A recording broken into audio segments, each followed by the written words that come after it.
একদিন শ্রী শ্রী ঠাকুর বিকেলে আমতলায় একখানি চেয়ারে বসে আছেন। ভক্তবৃন্দ চারিদিকে ঘিরে বসেছেন। নবদীক্ষিত একটি ভাই জিজ্ঞাসা করলেন, আমি কিভাবে চলব?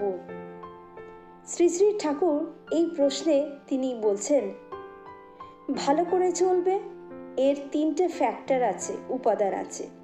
একটা হলো যজন, অর্থাৎ জপ ধ্যান ইত্যাদির বিধান যা দীক্ষার সময় পেয়েছ তা নিত্য নিয়মিতভাবে নিজের প্র্যাকটিস অনুশীলন করা।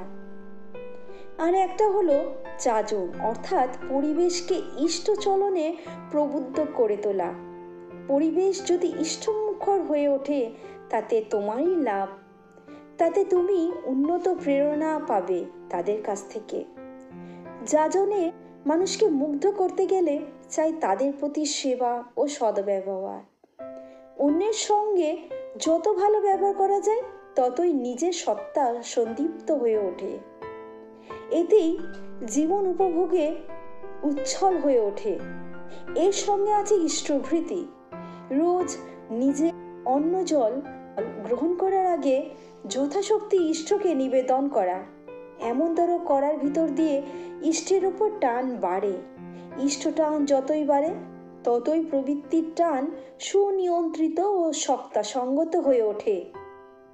মনে রাখবে, উষানিশায় মন্ত্র সাধন, চলাফেরায় জপ, যথাসময়ে ইষ্ট নির্দেশ, মূর্ত করাই তপ। জানবে তোমার জীবন তোমার ইষ্টের ইচ্ছা পূরণ করবার জন্য, তার মনোমতো করে নিজেকে গড়ে তোলার মধ্যে আছে তোমার জীবনের সার্থকতা। এইভাবে খুব চালাও।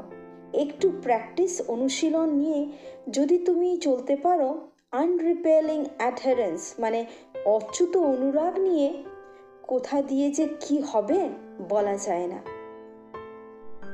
আলোচনা প্রসঙ্গে 10 নম্বর খণ্ড থেকে এটা নিয়ে। জয় গুরু।